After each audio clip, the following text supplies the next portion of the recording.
Ready? 1, 2, 3. Patriots, gay triots, they triots, black triots, brown triots, and to all of the crusty motherfuckers that don't support them, you can fuck off! We are in New York City with the one, the only Abby Phillip, who is single-handedly, in my opinion, making CNN relevant with your show. Yeah. I know you can't. That's a huge burden to I know carry. it is. Huge burden. It's a lot. How are you, Abby? Yeah, I'm hanging in there. Good. I'm hanging in there. I'm having fun. Yeah. And you come on the show a lot, which I love. I know. It's fun. We enjoy it. Yeah. You've given us some of our best one-liners, I think, in the history of the show. What's so funny about Jennifer is she'll say something and I'll react in real time, but we'll just move on. And then I'll see a clip of it on the internet and I bust out laughing. I'm like, oh my gosh, that was so funny because you're so quick and so acidic tongue. Is that a good way to say it? Yes. Yeah. And it'll sometimes come out of nowhere where Right. she'll just sort of start talking and then she'll say something. I think it was like you called Trump a whiny Titty baby. Well, he yeah. is. That's in the top 10 things people have said on the show. Yeah. Titty in baby. terms of how surprised we were when it came out. We were just like, wait, what did she just say? You know, I think what it is. We're going to write it up on a wall somewhere in the is office. sometimes the podcasting world, because podcasters speak a little bit more relaxed that's what I like which about I your like, show, because yeah. you're having podcasters come on with pundits and with Right. politicians. And so I think the reason your show's so successful is because it's mixing the totally people that really want to curate their content Yeah. and stay on script. And a podcaster, man, I'm like, I think it was Kevin O'Leary. I'm like, why are you defending this man? He's such a titty baby, whines all the time. And that's kind of really the way people talk. So I think it's fun. I had never heard It's a Southern titty thing. baby. Southern. Is that a Southern Yeah, thing? Southern I had thing. never heard that Yeah. before. And but then I was like, yes, it makes perfect sense. I mean, the phrase. Yeah. But it was so absolutely hilarious. Just the surprise that you just caught us all by surprise. I actually wish that the show were even more conversational, because some people I have to really walk them through. This is not going to be your standard television interview. Like, we are actually talking to one another. This is a conversation. It's not I'm going to give my little diatribe and you give your diatribe and we're just going to go back and forth talking past each other. And so a lot of people have to get used to that, the concept of talking to other people. Yeah. Surprisingly. Right. Yeah. No, I think it's such a good show because it's interesting when we're all in the green room together. Yeah. Sometimes I wish I were in there with you guys just to see what's happening. We're all in there together and then, we're out. But it's everybody like in the green room, you're kind of asshole buddies and you're about to, gear up to go sit down to lock against each other. But I think I like you, I wish that people would get a little bit more untethered to their scripts. Yeah. Especially 100%. on the right. Like, it's Yes. okay to criticize their leader. Like, it would actually be helpful if you criticized some of the insane things that he does. And I think that they would have more credibility as a messenger. I 100% agree. And the people who do that are the ones that I think do best on the show. They have the ability to be firm in their beliefs, MAGA beliefs, liberal beliefs, whatever it is, but they're actively thinking, they're actively saying, oh, I don't really agree with that. I think that's a bad strategy. And you know what? The truth is, the number of times, especially these days, it's not that hard to get Democrats to criticize Democrats. Right. These days, I mean, I can't get Democrats to defend Democrats these days. They're they're criticizing Chuck Schumer and Hakeem Jeffries all the time. Yeah, I do that. Guilty. All the time. Mm-hmm. And on the right, there's so much more fear. Right. But I think the incentives are also a little different too. It's not just the fear. It's that the adulation that you get from being a true believer is so intense that it's hard for people to walk away from that. There is a lot of social pressure to just be on the team, be a solid member of the team and never stray from the party line. And I think that's very intoxicating to a lot of people who come on our show because these clips really go far and wide. And I just wish people would have just a little bit more courage. Yeah. Just be a little brave. I feel like a lot of the guests that are Trump aligned. I feel like they are speaking on your show for an audience of one. Yeah. Yeah. And everybody knows exactly why they're justifying or defending something that is indefensible, or denying something that we all objectively saw and heard with our eyes, denying that existed because they know that it will upset this man, this titty baby with this fragile ego. And it's that component feels somewhat regressive. Like that we can't just call a spade a spade. So as you sit there, I told Abby the last time I saw her, she's so zen and she's very powerful, but a quiet, powerful, commanding presence at the table. Do you ever just have the desire to just be like, shut the fuck Well, up? listen, I have had those moments that they don't always end up on TV. But I mean, look, first of all, there are times when it is so annoying to me that I am clearly trying to stop the cacophony because no one at home can hear what's going on because everybody's talking at the same time and screaming at each other. And I will have people look at me and see that I'm trying to shut them up and then look away and keep talking. Really? And I just want to be like, excuse me. Hello, slam my hands at on the table. And then there was one time where there was a big fight that happened at the table and it was over some bullshit. I'll say it like that because it was honestly it was literally a misunderstanding. One person misheard the other person. And I had to just go to break while they were screaming at each other. and in the break, I was like, guys, what the fuck? What is going on? What are we doing here? I'm all for us, disagreeing. Yeah. Right? But let's actually disagree about real things, not about misunderstandings. And people just get so caught up in wanting to be the last person to speak and wanting to be the loudest person at the table. And they just forget that, what are you even arguing about? Yeah. And there is something weird in a way. Okay, I said all that, but I also think that in a way, I don't mind that part of the show because I don't mind people being all in. Right. And being emotional and being upset or being sad or being whatever the emotions are, because I think those are real things. And I think we need to be tethered in real things as opposed to in this fake, we're just going to sit here with our hands folded and talk to each other nice and polite when that's not the authentic emotion that's behind it. So it's right up to that line of let's be as real as we can. But I also think let's not fight over dumb stuff. Okay. Right. Let's fight over, there are real issues at hand here. There are things that matter to people in their lives. We're talking about healthcare. We're talking about economics. We're talking about people's life savings, their businesses that they've spent their whole lives creating that maybe might go away tomorrow because of tariffs. I mean, these are real things. Let's talk about those things and let's not get caught up in silly fights about misunderstandings, and you just don't want to be the one to back down.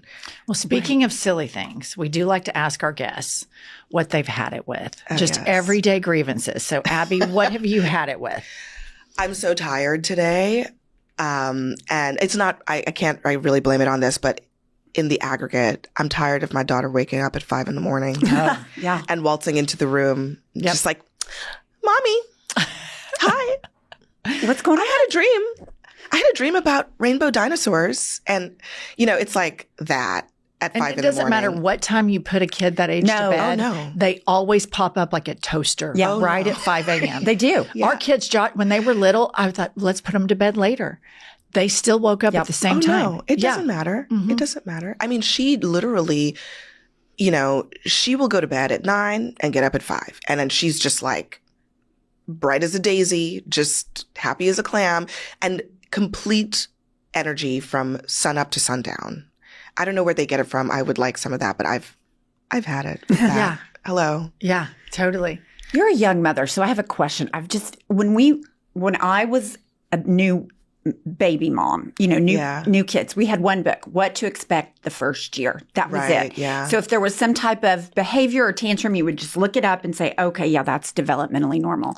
Now I feel like there's just this influx of mommy blogs and influence. Mom talk. There's mom talk. There's all these different things you have to do with a small It's child. a lot of shit. How do you feel about that? Is it hard? It's impossible. Okay, it is that's what I impossible. thought. I mean, in a way, some of it is helpful because there are definitely some things that I'm like, what am I supposed to do when she does this? What am I supposed to do when she does that? And how do you not screw up your kid is really the thing that is the dominant thought when you're raising a child. How do I not, torture this child and make them, complain about their childhood trauma when they're older. But at the same time, I mean, I think for me, the hardest thing was around sleep for her. And I actually think sleep and food are the two things that moms are guilted about the most. Do you let them sleep with you? Right. Do you put them to bed too late? Do you let them cry? Do you, all the things. And I think there's so much guilt that is associated with those things about how you balance their needs and your needs. And look, I'm a working mom and I have a really busy job that requires all of my brain. Yep. And from a very early age, I was like, she cannot sleep with us. Right. At all. Like sometimes it would happen just because I just didn't have the energy to keep getting up, but I cannot sleep with this child in my bed. And I don't know. I mean, we put her in her own room when she was like a month old. Yeah. And it was better for her. She slept better. I slept better. And even when I had to get up and go in there and, deal with it, it was better for me and better for her. And there were some mom friends of mine who they had their kids in their room until they were like 8 months old, or they would, co-sleep. And that's all fine. But it just did not work for me. Yeah. And I had to figure out the sleep thing and it didn't really work, but I had to try something because I was like, I can't get rest when she's in the bed, period. Yeah. Agree. And then I was talking to some man, very sweet guy, and I actually really appreciated this because he was like, oh, I love when my son comes into our bed because it's so sweet and he's so little. And I just thought to myself, I felt guilty because I was like, I should love this, but I don't. Yeah. Right. I do not like it. Yeah. At all. Yeah. I don't.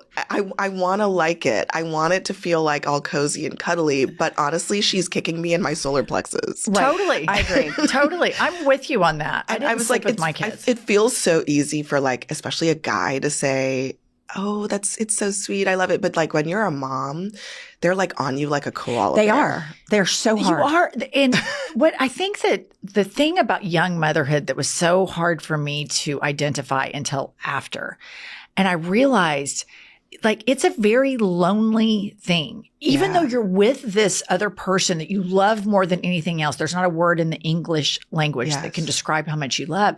But it's an isolating, you've been removed from all society that you knew before, and you're reduced to these shows and these puzzles and somebody kicking you at night. And there's a loneliness to it that's hard to articulate.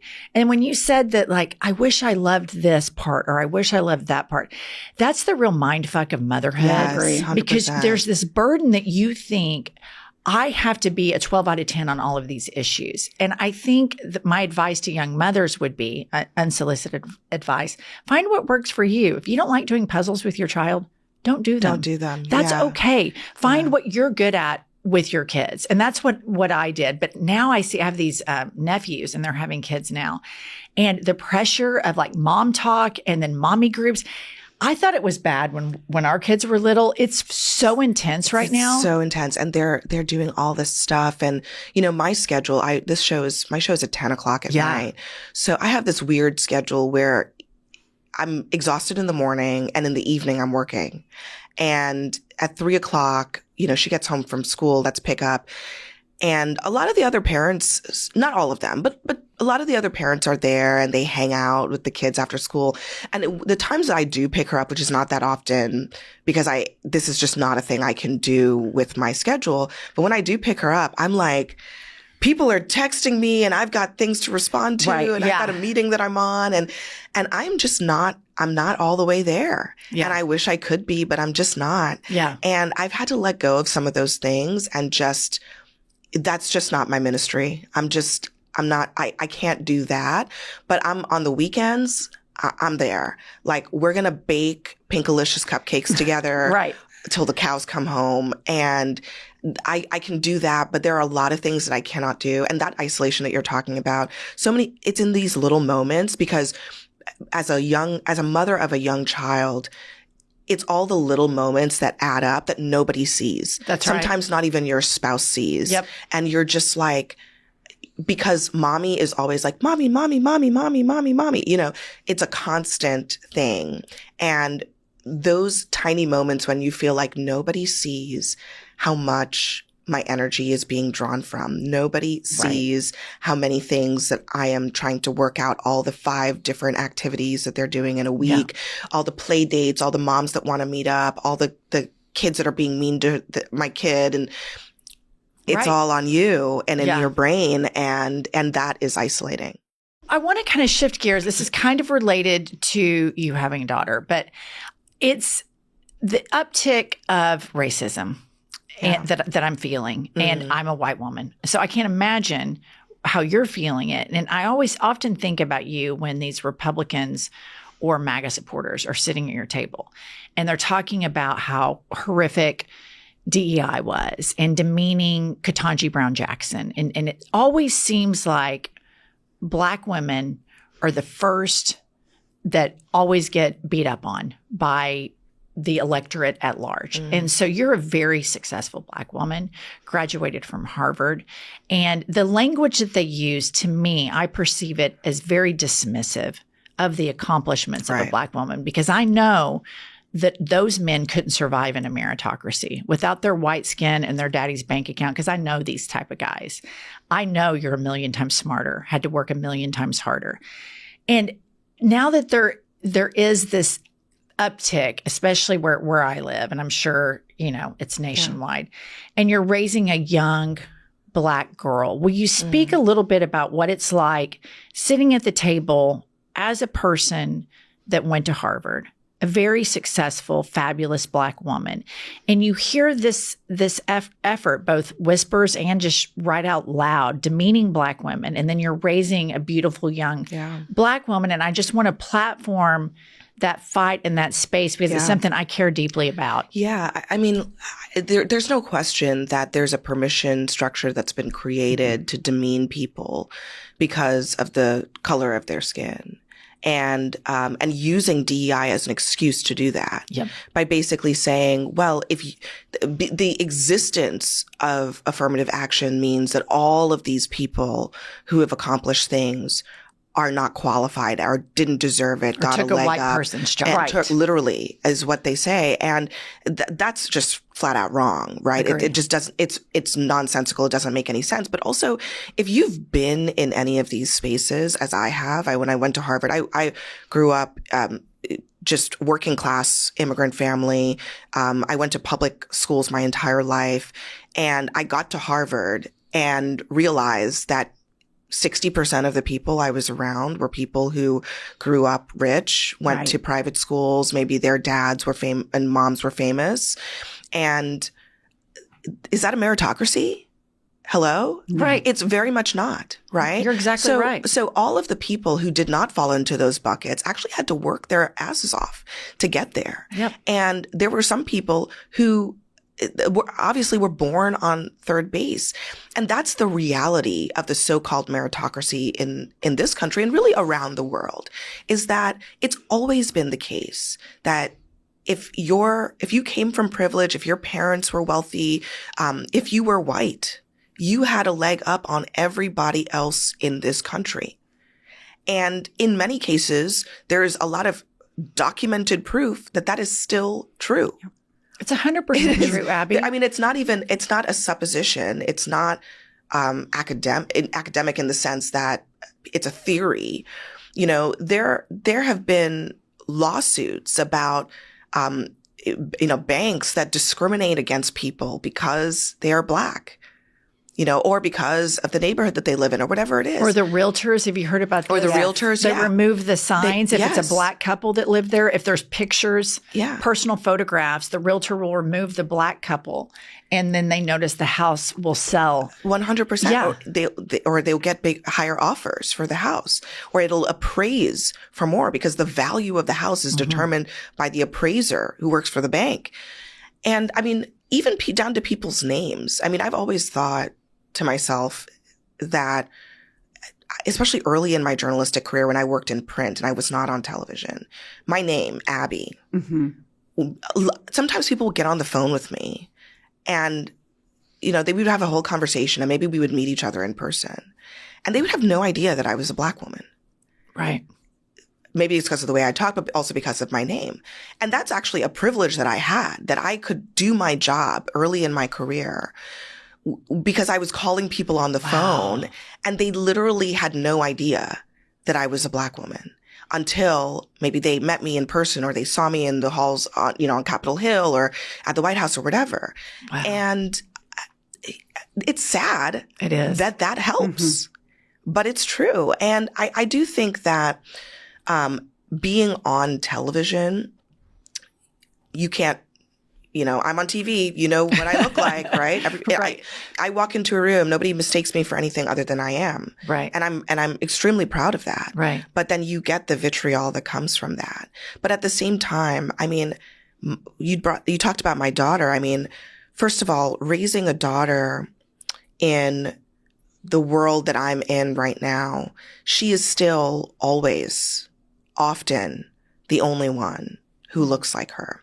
So instilling in her the confidence, first of all, the actual skills, right? She is smart, but she has to actually know her stuff. Right. There is no universe in which a daughter of mine is not going to be just as prepared as everybody else because I know that she's going into a world that's going to assume that she's not. So we'll start there. And she has to be prepared and ready and smart, but then she also has to really understand and know intuitively in her bones that she is those things. And I tell her every day, because at 4 years old, you wouldn't believe the fact that there are kids right now at 4 years old that demean other kids. Oh, yeah. And that say, oh, that's not pretty. That you don't know about that. And, they kind of make other kids feel bad. And you have to teach kids at a really young age to buck up and to really understand their power and to really understand that they are smart, that they are worthy.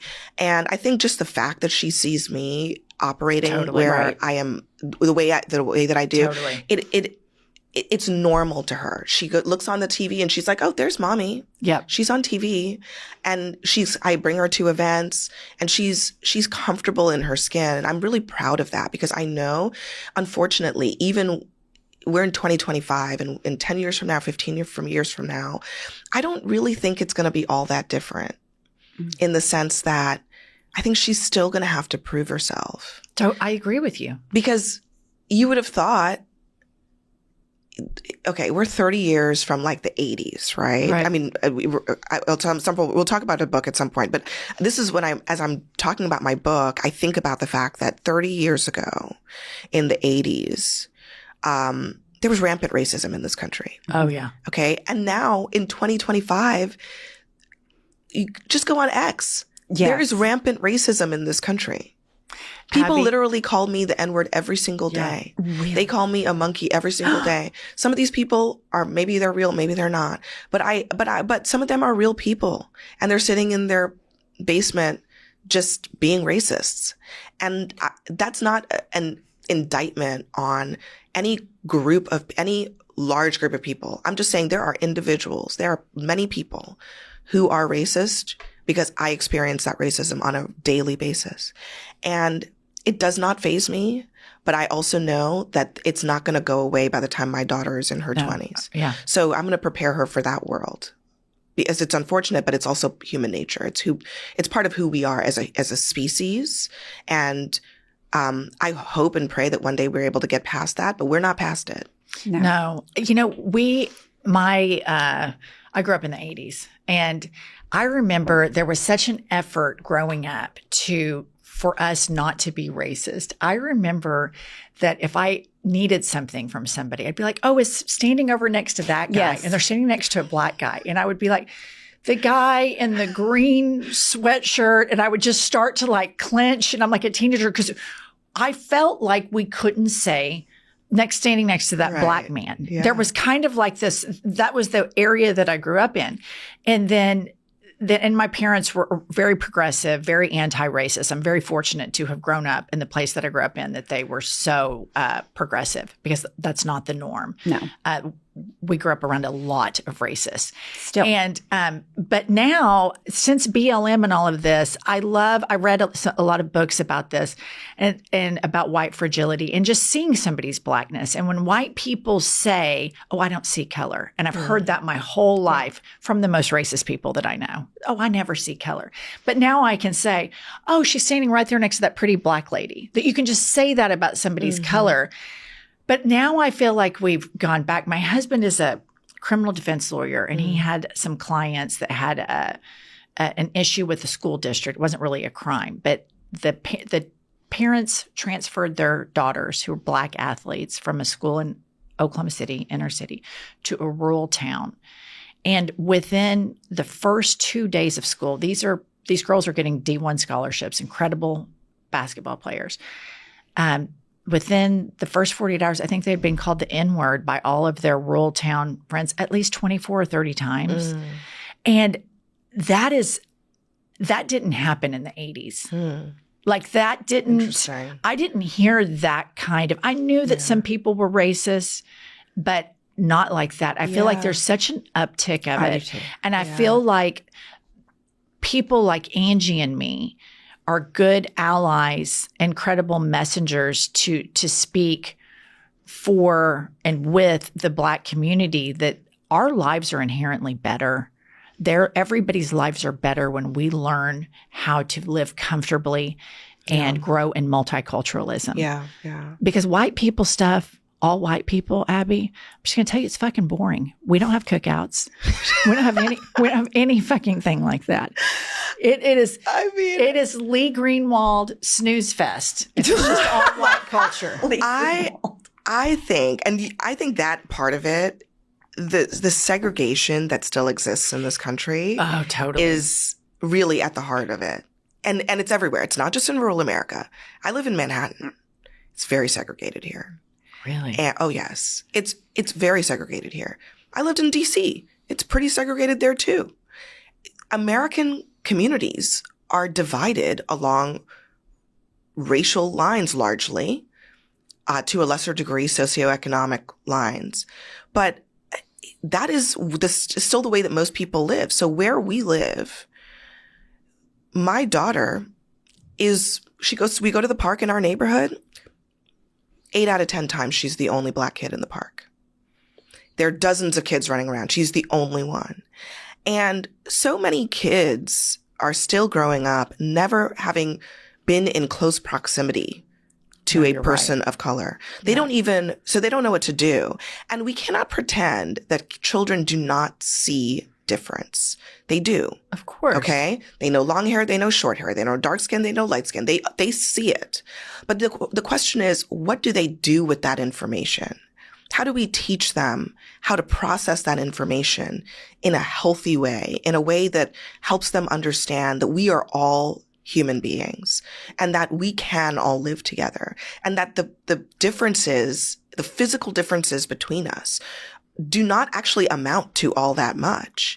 And I don't think that we are doing a very good job of teaching children that. I think there's also an effort to do the exact opposite. Yeah. to pretend like that doesn't exist, and that, or also, I mean, frankly, I spend a lot of time looking at, what partisans are saying, what the far right's saying, what the left is saying, right? And what the far right talks about a lot, when it comes to race, is that we are different. they are dangerous. They are a threat to us as white people. That's actually a real thing that people say. It is. And I've been a little bit shocked. I don't want to overstate it because I've been covering politics for a long time, so I've seen a lot of things. But it is so sad to me that that is being said and those people are not being ostracized. I agree. We with have that. worked so hard as a country to not believe those things. And I really believe that the vast majority of people in this country do not believe those things, or they do not think that it is right to take a whole category of people and say they're bad, they're violent, they're stupid. And the whole structure does and there are that. some people who are literally, they have millions of followers. They have huge followings. And this is what they preach. And the problem with our politics right now is that those types of voices are not being properly ostracized. Agree. And we've got to get to a place where we talk to the real people in this country, the ones that are not racist and the ones that are not crazy and the ones that are not, pushing us into the far corners of division. And the only reason I can get up every day and do this is because I really believe there are way more of those people around than not. See, I have felt that like there are more of us than them in a lot of ways. And I think with the Charlie Kirk murder, that's when I thought, this racism, like Charlie Kirk, I hate that he was murdered. I hate that he was, all the terrible things that happened to him. But that does not change the fact that he was a racist and he was a misogynist. But yet in DC, they're like, the state of Oklahoma was like, I know federally they did the flags, but we had a superintendent that wanted to put curriculum and talk about Charlie Kirk. I'm like, he was not a hero. I think what she's saying is where we live in Oklahoma, that racism that you said about they're different, they're dangerous, that is very real. And that has never gone anywhere. And it is mainly a part of white evangelical culture, which is different from black evangelical culture, which is about social justice and things. White evangelical culture, if you search it back, or the origins are the KKK. And it's still very, very prevalent. Pumps has family members that say those very things.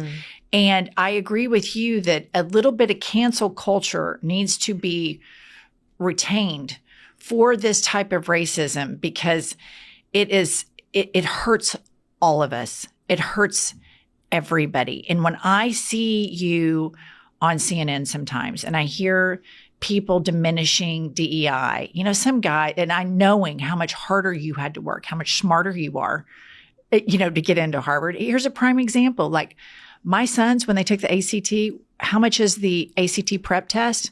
Okay, here's your check. Go take the ACT prep test. The black kids that played on Roman's AAU basketball team, did they get to do the ACT prep? No. Their parents couldn't afford it. I know that he is already getting affirmative action through my bank account. I know that. Yeah. And I think that we have to have these conversations and normalize these conversations because what happened in the 80s where like either you were a racist or you just weren't allowed to talk about race wasn't helpful either. I've been thinking a lot about this idea of cancel culture, right? And because when you brought that up, it kind of brought that to my mind. And I also think about the show that I do every night in which we affirmatively say we want voices at the table that are truly diverse, where we can really understand the range of views that exist in this country. So we work really hard to make sure that there are actual MAGA voices at the table. That is important because I also think that we need to air it out. Mm-hmm. Let's put it on the table. Sometimes I think about the 80s and the quiet bigotry that existed at that time. And I do wonder, would we be better off if we just knew, if people just actually were upfront about their views rather than it's kind of like underneath the surface? Yeah, I don't see color. Yeah. Just a little bit kind of like hidden. And, so I think that there is something about that time where people had maybe racist views, but they hid it. They didn't want people to know. And I don't know that it helps us to pretend like it's not happening. I think we should really understand what are the contours of our politics? What are we really talking about here? What do you really believe? And what do I really believe? And let's air that out. So I think that there's a conversation that needs to actually happen. And when I say that there are, these reprehensible views that I think should be on the far corners of our politics, what I really mean is that our leaders, the people who actually run this place, this country, should have the guts to say, we don't believe those things. The tent is not open to those people. And I think that's true of the far right. There are elements of the far left that is true of. And I don't know if that's really cancel culture so much as like leadership, which is to say we're gonna draw the boundaries. What do you do when movement. The racists are in charge? Like they are now. Look, Stephen Miller is a white supremacist. I mean, he is, and he's basically running the White House. They keep Trump busy with his decorating projects. He's got building the arch now. He's got his Oval Office design. And then you have these real sociopaths that are real anti-Semites, true white supremacists like Stephen Miller. And even though he's Jewish, he's like a Nazi Jew. Well, look, I can't speak to what Stephen Miller's motivations are. I've met him. I've talked to him. I've interviewed him. How tall is he? Yeah, we're dying to know. Oh God, I can't remember that. Short? I truly cannot remember. Okay. I am short, so my understanding of people's height is not great. And I do think that you have to understand what motivates the people who are in power. If people are in power, you got to understand what their ideology is. Like truly understand what motivates them, where they're going. And I do think that is, that requires listening. I mean, I listen to what the Steve Bannons of the world say, I listen very carefully to what Stephen Miller says because it really tells you where this is all heading. And my only point is that we do need to hear those things. And I think there are a lot of people in the country that really never hear what is being said on the other side. And if you disagree with it, if you don't hear it and understand the motivations behind it, it's going to be really hard for you to figure out how to combat it. Right. And then on the other side, on the right, there is also a similar lack of hearing. They don't hear a lot of what you believe. Right. They don't understand it. It's just when you're consuming media on the right, you really don't hear what people on the left are saying at all. And so there needs to be a space where people can actually hear each other and we can hear the real thing, not the watered down version of it. And I do think that is going to be uncomfortable for people to experience. That's why our show, it can be very uncomfortable for people because they're like, I can't believe this person is saying that. And I'm just saying, you better believe it because half the country believes it. One way or another, on the left or the right, half the country believes what these folks are saying. Believe it and listen to it and understand it. And also maybe there's a part of your mind that you might say, well, that little piece of what they're saying is not wrong. I disagree with everything else that they said, but that little piece of what they're saying is not wrong. And that little piece of what they're saying on the other side is not wrong. And I think that even if that happens like 10% of the time, right, I think that's actually more than what most people experience in their day-to-day consuming of information on the internet and on television. And I do think people get better when they have disagreements. Like when Jennifer and I disagree or we have different perspectives, I feel like I learn from her perspective and vice versa. Yeah, I do. I mean, I just feel like you get better when you hear everybody's perspective. And even if I disagree with somebody's perspective on the right, I agree with you that you have to understand where they're coming from, because what we have right now is a phenomenon where you have someone like Zoran Mamdani, who is getting triple Trumpers to vote for him. Hmm. A Democratic socialist is getting people that voted for Trump 3 times to vote for him. Yeah. AOC's experienced this. Graham Plattner, the senatorial candidate in Maine. Well, so what's the connection between these far left Democratic socialists and these MAGA triple Trumpers? Affordability. Yeah. Economic interests. Yes. You know, I think about that all the time because as I was writing this book about Jesse Jackson's campaigns, you know, this is not a shameless plug. It's just an actual connection here. I mean, he was running on economic, you know, interests that are shared between people of all of these different backgrounds. He called it the Rainbow Coalition, but it was a coalition of people who shared a common interest in economic prosperity, in bringing, you know, MAGA talks about America first.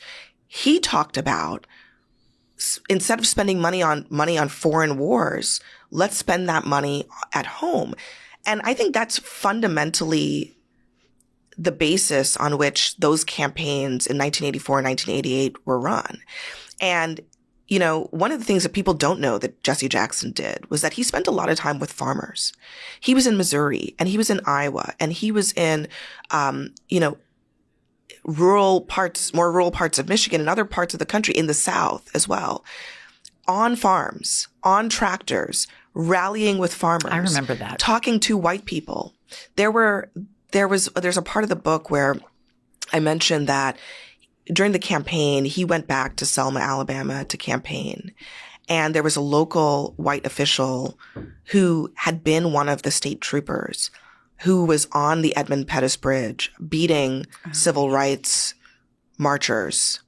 And he gave Jesse Jackson a key to the city and said, I was on the other side of the Selma March all those years ago. But now I'm giving you the keys to the city. And look, I mean, that's the kind of thing. I mean, that there a lot had changed between the 60s when the civil rights movement was so deadly and so bloody and the 80s. But Jesse Jackson was going to white people and saying, we have more in common than we have that's different. And fundamentally, what we have in common is that the populism of it all was that the powers that be are not working for us. Government is working for big corporations. They're working for special interests and they're not working for you. And that's the kind of message that someone like Zohran Mamdani and Bernie Sanders and AOC are running on. Yeah. And to an extent, Donald Trump. Yes, you're exactly right. And I think that's actually what I think is so interesting is that there is something there. Populism is not a new thing. Right. Right. It's been around for a long time. But the way that it has manifested in our politics has gone the spectrum all the way from, you know, Jesse Jackson to Donald Trump. And that's because there is a yearning in the American populace and really a lot of places for people to feel heard, for people to feel listened to, for them to feel like somebody is interested in the things that matter to them in terms of their survival and their families and how they make it through a day. And that's part of the lesson. That's part of the lesson of this book. And also, you know, there's something in Jesse Jackson's story about talking across difference. Another scene that I talk about in the book, as he was running for president, I think this was in 1984, he went down to visit George Wallace, who, you know, famously said, segregation now, segregation forever. Right. And George Wallace had been shot in an assassination attempt and was not in good shape. He was in a wheelchair. And Jesse Jackson went down there and visited him at his home. And they sat on the porch and they, you know, drank tea and, you know, ate food. And they talked about running for president. And George Wallace talked about how he was an avid segregationist. And there he was sitting with Jesse Jackson, a civil rights leader, and giving him advice on how to run for president. And I do sometimes think, I mean, could something like that happen today? Like, would we tolerate someone going and visiting a former segregationist and sitting with them in their home? And I think the reason, I don't know the reason why he did that, but I think one of the reasons that he did that was to basically say, we have to, move forward as a country. And we have to do so by acknowledging what happened in the past, renouncing what happened in the past, and holding hands together and walking into the future.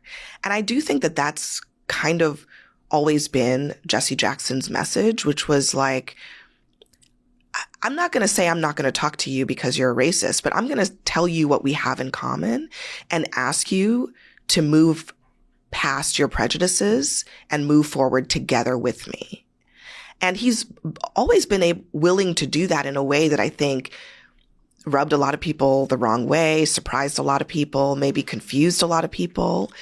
But at the very least, it's interesting. And I think there are some lessons in there about, the ways in which he didn't just say this guy is irredeemable. I mean, you could easily have said that George Wallace was irredeemable. Yeah. But he went to his house and said, first of all, you're going to have me in your home. I mean, I think that alone is a flex, right? Yeah, absolutely. Yeah, To show up and just to say, I'm there. But also to say that, that the future of the country is going to mean that we are going to help you move into the future where you abandon these reprehensible views. And Black people have always had to do that. We've always had to help white people abandon their reprehensible views and walk into the future together. That's what I was. And Jesse Jackson has been that person. He did it in the 60s and the 70s and the 80s and so on and so forth.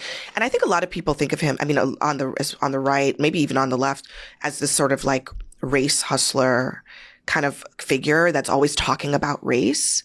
But he wasn't talking about race to divide people.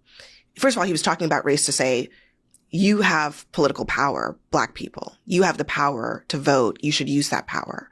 But he was also saying, we're all in this together. It was a rainbow coalition. Black people, white people, gay people. He was one of the first people to talk about gay people openly at a Democratic convention. It was about saying, we see who you are, and we're going to all be in this together going forward into the future. That race hustler, I think that is a trope that a lot of white people use when Black people make them feel uncomfortable. Yeah. And I remember when he was running and lived in an all-white neighborhood, went to an all-white public school. Mm-hmm. Maybe I graduated with 600-700 people. Maybe there's 3 or 4 Black kids. I mean, as white as a upbringing as you can get. And I remember him running. And I remember my parents kind of liking him, but I remember just the general vibe was the typical, oh, he's a crazy Black person. That was the vibe. Right.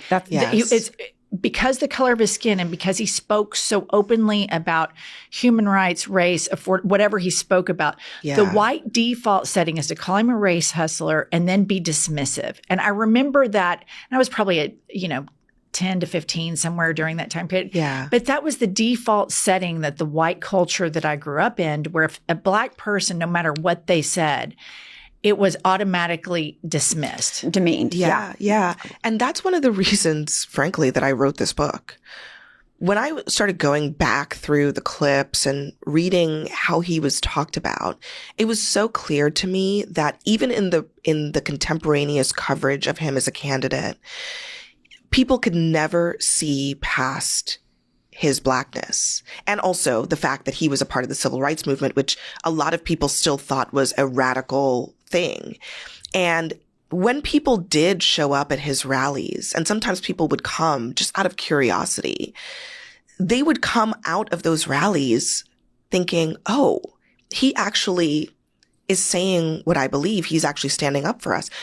In today's world, you can only imagine somebody at the time in the 1980s, he was so well known. He was so well known. I mean, very popular among the people who loved him. But even if you didn't love him, you knew who he was. National figure. Right? Yeah. Totally. He was a massive national figure. I mean, there are photos in the book of him with Don King and Donald Trump.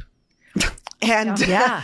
Donald Trump was everywhere. Donald Trump was everywhere. And Donald, they were at a fight, a boxing match together.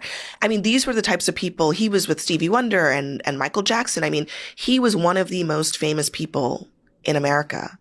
And if that were transplanted to the 21st century with the internet, I can only imagine how this would have been a different story. Totally. A totally different story. Totally. And in many ways, I think that you have Jesse Jackson that probably played a huge role in priming the electorate for having a Black president, Barack Obama. In many, many Bernie ways. Sanders Yes. is priming the electorate to rid themselves of corporate interest and go back to the people. He never won. Bernie Sanders never won, but they do important national work that helps move the pulse of the electorate. Okay, Abby, we have to play a quick lightning round of Had It or Hit It. Oh my God. Welcome to Had It or Hit It. I would hit it. Had it. I hit it every day, sometimes twice a day. All right. Had it or hit it, generational warfare. Had it. Had it. The Gen Z versus millennials. Yeah. I'm sorry. Like, we were cool once too. And I bet you guys feel that, right? Like, yeah. I'm I don't over know that it. I was ever cool. I was super cool. I mean, I thought I was, but looking back at pictures, I think I'm I like, wasn't cool. listen, Gen Z, you guys are also going to grow up one day and they're going to be making fun of you That's too. right. Sorry. Right. It's coming. But I still think we're cool. Okay. Had it or hit it, TikTok dances. Had it. Yeah. I'm over it. I'm sorry. I know. Like 2% of the time it's great. And then the rest of the time it's cringe for me. I know that that's controversial, but I agree with you. If they're really good, Then I'm like, in. I like it. But when I see just the girl that's like in the grocery store aisle, I'm like, what are you doing? You cannot do TikTok dancing in the grocery store. also, ma'am, this is a sidewalk. Right. Where people have to go places. Do not be recording your TikTok dance on a sidewalk. I'm sorry. Had that for Okay, sure. had it or hit it, Harvard University. I'm sorry, I put you in a pickle. Hit it. I think, can I just say one really quick thing? I know this is rapid fire. Yeah. Harvard University does an enormous amount to make sure that people who otherwise would not have the chance to graduate from college. I am one of those people. They have incredibly generous financial aid. They do not let anybody not graduate because of an inability to pay. And I wish more universities, public and private, many of the Ivies I think do this, but I wish they would be more like Harvard in that respect. And do not let a failure to pay prevent people from graduating. And people give Harvard such a bad rap, but they are so good about that. And I'm a graduate, so I am biased, but I do think that one of the biggest problems we have in this country is people going bankrupt trying to get an education, Agree. and we've got to stop that. Agree. So, anyway, end of rant. I like it. All right, last one. Last one. Had it or hit it, the United States of America. Hit it. I am still here for this country. Listen, we are good. We are here. We're going to be 250 years old, and we are going to be here. Okay. I do think it's been worse than this in the sense, in the global scheme of things. Yeah. Are you kidding me? Mm-hmm. There's no question.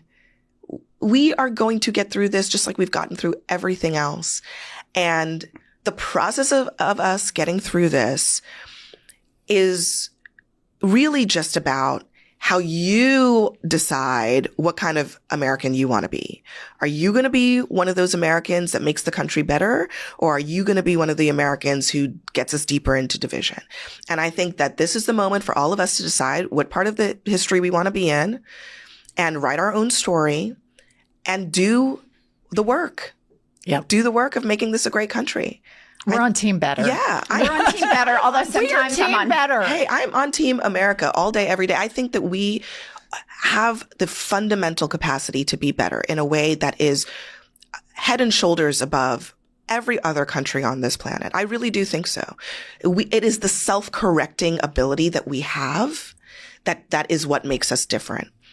And that's not an automatic thing. It's because there are people who live here who make that happen. Yep. And I think that that's going to continue to be the case. So yeah. I agree. Hit it. Abby, hit it. Abby, I love having you on. I cannot wait to read your book. I know, because he was such a part of the political landscape growing up. Yes. It's always a pleasure to see you. Yes, you will learn a lot, I think. And listen, it's the good, the bad, and the ugly. Like, he's a real person, right? Yeah. And I don't believe in telling sugar-coated stories. I tell the real deal. And I think you'll learn a lot about him as a person and about us as a country. And it'll be interesting to you, even if you lived through it, which many people did. Ready? 1, 2, 3. Patriots, gay triots, they triots, black triots, brown triots, and everybody who tries to oppress those people can fuck off! Welcome to America's Top DEI podcast. We have our pulse on America over here at I've Had It. All the Democratic strategists, you want to know what America thinks, you're in the right place. Quit being pussies and fight. Yeah, that's a great. All right, Pumps, what have you had it with? Okay, what I've had it with is how, I feel exhausted because of all the lying and gaslighting that's coming out of this administration. I'm so tired of it. I was gaslit in my marriage, and that was before I even knew what the term was. But it just, I don't know if it triggers me more or if everyone feels this way, but it's like I'm tired of facts being ignored. Facts being misstated. I'm tired of people looking at my face, particularly political leaders and FBI directors, fucking lying to my face like I'm dumb. I've had it. I've had it with gaslighting. I would much rather somebody tell me the unvarnished truth, even if it's hurtful, than lie to me. And I just feel like, I don't know, I just feel defeated in that it continues to happen and it's so fast and it's coming so fast and so many people believe it. So I just feel like kind of we're in an abused state as a nation because we're just constantly being lied to and we're just gaslighting. And I feel kind of defeated. You know, that, I think that's their tactic. I know. But I do think that it's the part that makes me crazy is that I get that there are screwed up groups of people that want to do screwed up things. It's the people that buy into it. And if you look at I always look at our state as an example. You look at our state and how now that it's had Republican supermajority rules on the books, they've ruled everything in the state for close to 20 years, how everything is plummeted while at the same time, Governor Dipshit, listeners, we're in Oklahoma, and his name is Kevin Stitt, but he's a real dipshit. He runs around telling everybody we're top 10 state. Yes, I see that on the internet, and I saw it on a TV commercial the other day, and I was like, what? In what? In being racist and cruel? Is that it? Is that what guns having more rights than women? Is that what you're talking about? But no, I mean, it's just, there's no such thing as truth anymore. It's crazy. I'm with you that I would rather hear the worst case scenario. I would rather it be facts. But I think that some people, their whole identity, sadly, they've been indoctrinated via their churches and then different political silos and cultures where they not believing it or questioning it is too painful for them because their whole identity is wrapped up into it. Imagine the guy that he gets up in the morning and he wears Patriot deodorant, Patriot panties. He puts on his Patriot, top. And he's got stickers on his truck, American flag stickers, thin blue line sticker. He's got I'm a big boy stickers. And I'm a man. Truck nuts and pictures, stickers of assault rifles. And he lives in, works a decent job in, some small town America. And he never gets a raise. And, his boss just told him, I'm sorry, you're going to have to start paying more for your insurance. I can't cover it. But his boss just bought, a bunch of new jet skis and a monster truck and some other redneck shit, right? Some new guns. And you've bought into this thing so much so that your panties are Patriot panties. that they kind of have a lot of these people checkmated. Yeah. They make it a part of their identity. Josh, my husband and I were talking about this the other day, and he was like, he was like, I just kind of don't get people that are like so beefed up on patriotism. Because when you think about it, it's like, yeah, we're Americans and I'm proud to be an American, but like, I don't think about it that much. I have to think about it a lot lately because we're doing terrible things around the globe, you know, like denying the poorest children of the world medications and food.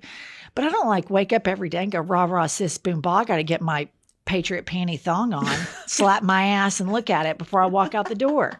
You know? I've got to salute myself in the mirror with the flag. It's fucking weird. It's weird. The weird, like, he's patriot and like this patriot shaming that goes on the right. Like, you're not a real American or you hate your country. And it's like, I am a real American and I actually love this country, but it's not my identity. Yes, I'm an American. It's my nationality.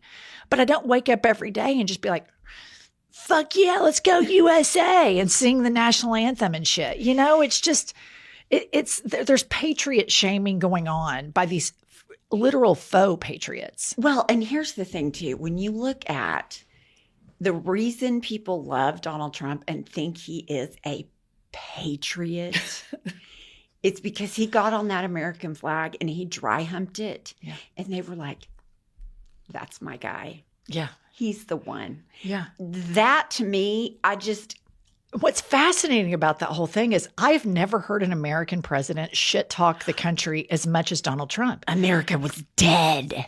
Well, I mean, for over 10 years now, he has shit talked it, shithole, said the White House was a shithole when he moved in there in Trump 1.0. He talks, I mean, just really disparagingly about Americans, about American policies. And not in a critical way, like a constructively critical way, like a politician could come in and say, you know, a lot of our foreign policy created destabilized countries that now we have to accept those citizens of refugees because of American provocations abroad. That's a constructive criticism.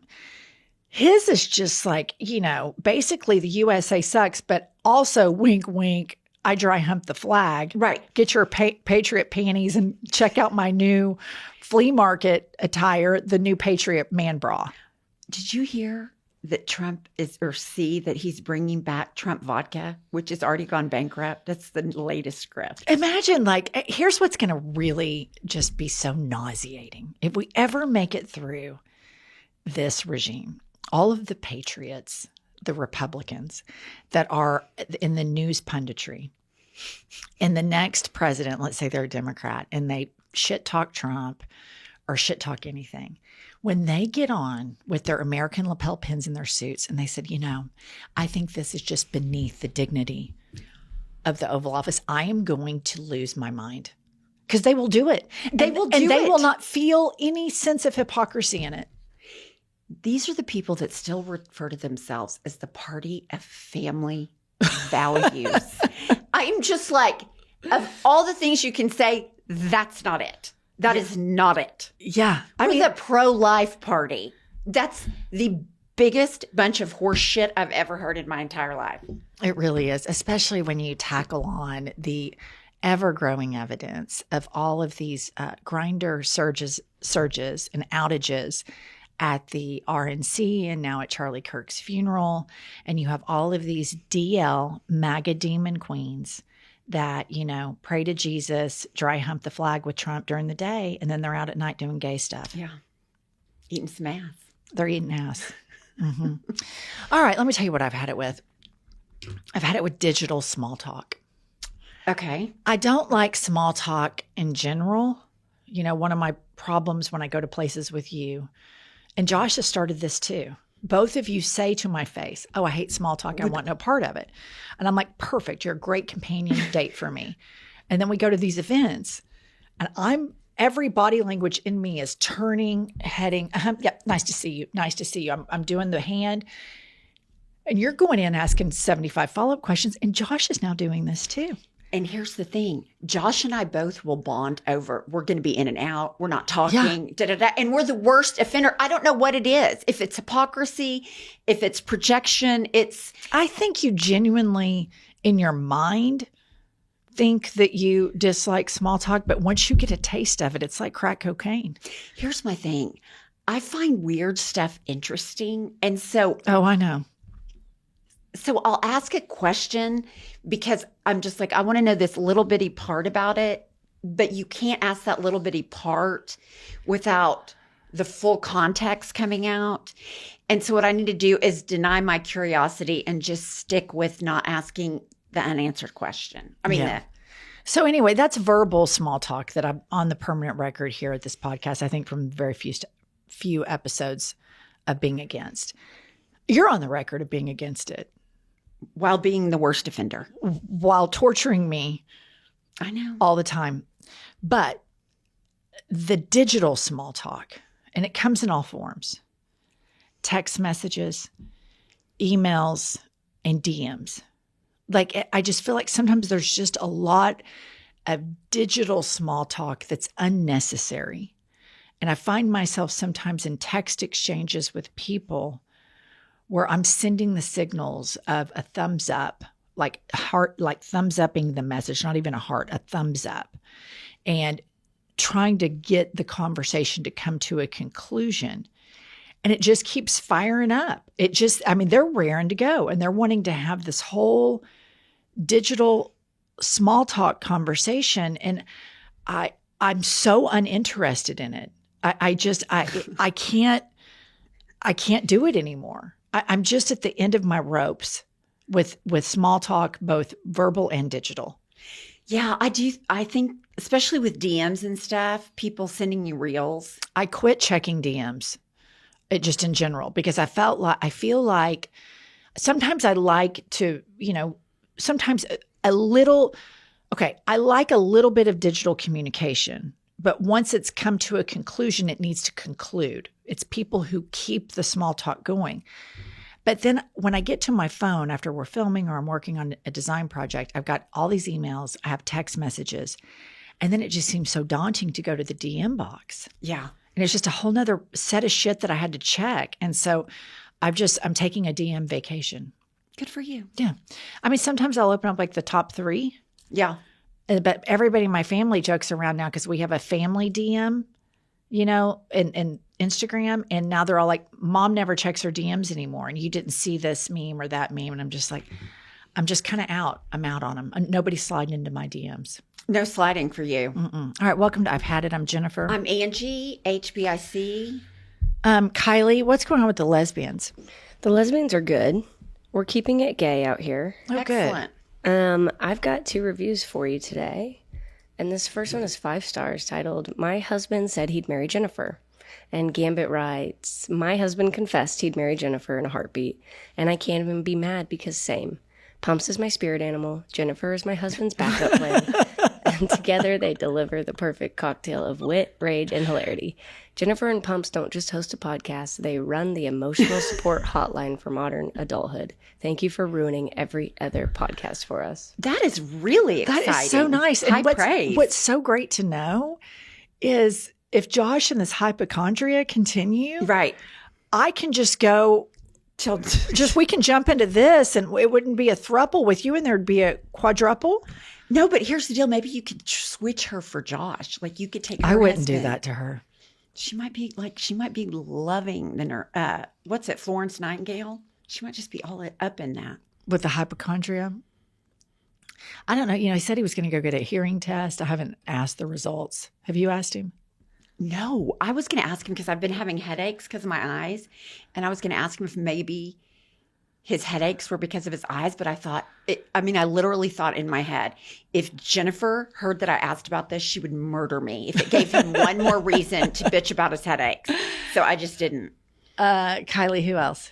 Okay, we've got 5 stars, titled 5 stars. And they write, I listen to each show and my husband will often look at me and say, Are you crying?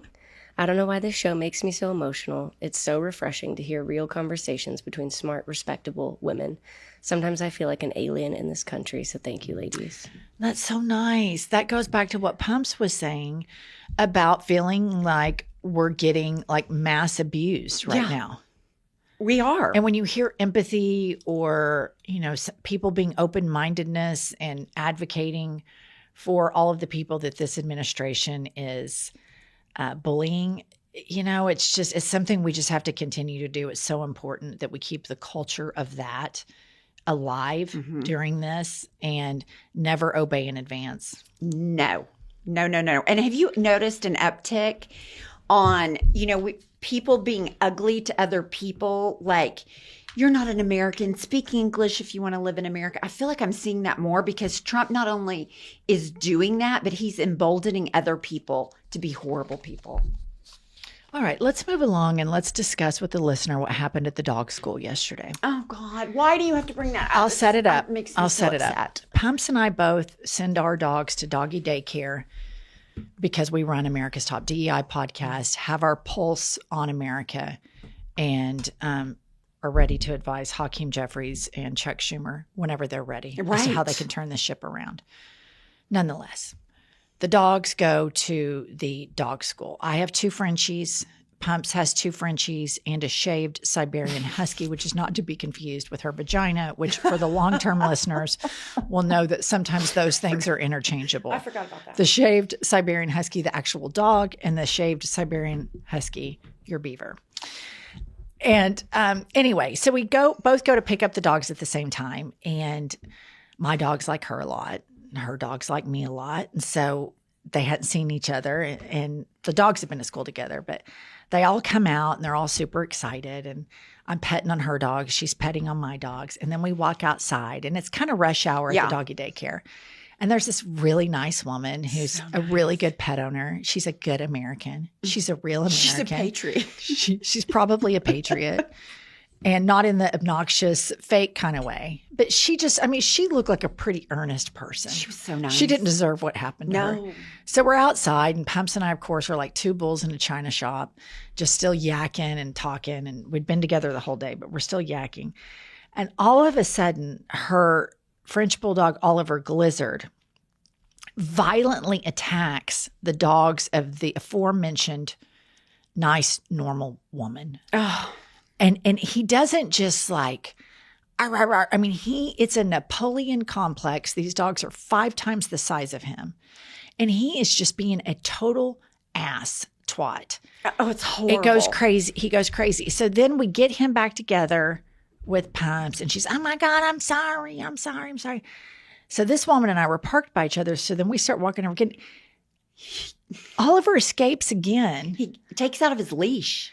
And he goes in for the second attack on these dogs.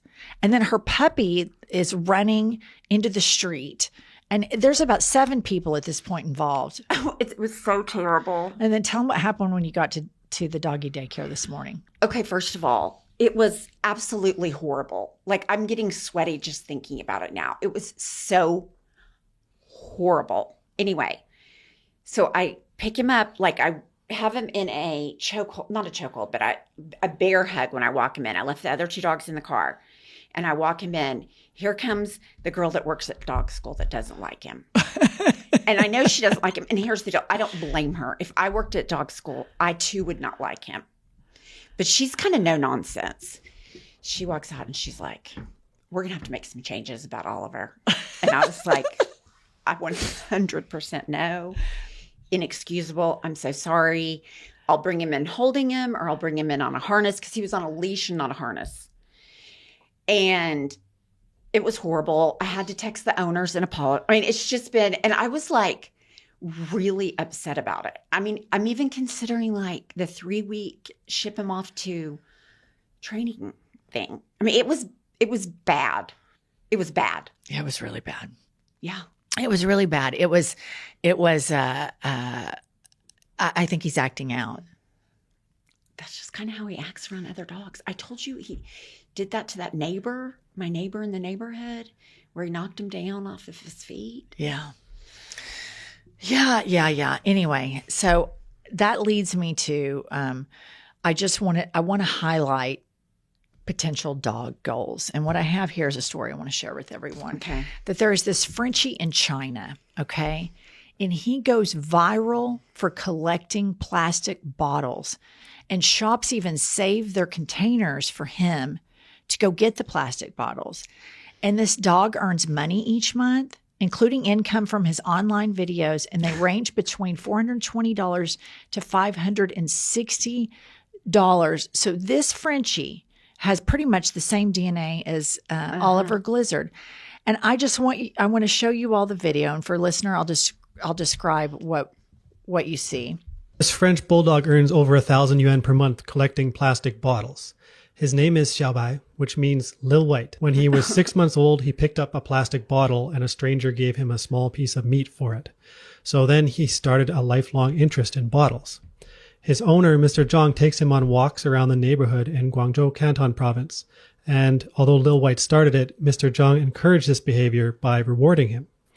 As they walk, Lil White finds and grabs bottles and brings them back to his owner's burlap sack. He collects bottles 3 times a day, morning, noon, and evening, for about 20 to 30 minutes each time. Some neighborhood shops will leave bottles out just for Lil White, and now he's 5.5 years old, and he's already become an online sensation on Douyin too. It's reported that Lil White can earn 1,000 yuan per month from bottles and an additional 2,000 yuan per month from sharing videos online, but he doesn't seem to understand the numbers well. Mr. Zhang said he didn't expect Lil White to become so popular. He just wanted to film his hard work for fun, but now that he's making money, he plans to spend it to rescue and feed stray animals. So, I mean, I love this type of post. I do too. And I love that Lil White is so ambitious. I do too. You know, and he goes out and he gets his little plastic bottles, and the owner just wanted to film him so he could show off what a good little worker Lil White was. And here we have Lil White that's out there. You know, I talk to my dogs about this all the time. I'm like, look, guys, I've been on Instagram and we've got Frenchies that are skateboarding. Yeah. We have Frenchies that are surfing. We have Frenchies that are doing all sorts of activities. And so today after school, I think it'd be fun to share with him about Lil White, who earns his keep. You know, I mean, he's a working dog, both as an influencer and as a custodian and a recycler. Yeah. I mean, he's for everyone. And it makes me realize how bad Ollie is. If you can get a Frenchie to do all that. Yeah, I've got a real problem on my hands. There's no doubt about it. Well, I think you need to be a pack leader. That's what I was saying. What have I been saying ever since? No, I know, but I don't. Here's the thing. I was so by the time I got him around, like I should have probably disciplined the car, but my heart was racing so fast that I probably let it, not probably, I did just. So there were no consequences for the double attack? No, because I was just so relieved to get him in the car and drive off that I was like, seriously, my heart rate was up. My heart was pounding. So no, he thinks I'm rewarding this behavior. Okay, one more story. Our listeners of the podcast are going to love this. You know, we make claims all the time, and then the science seems to catch up with I've had it. Y'all know we've claimed for a long time the following.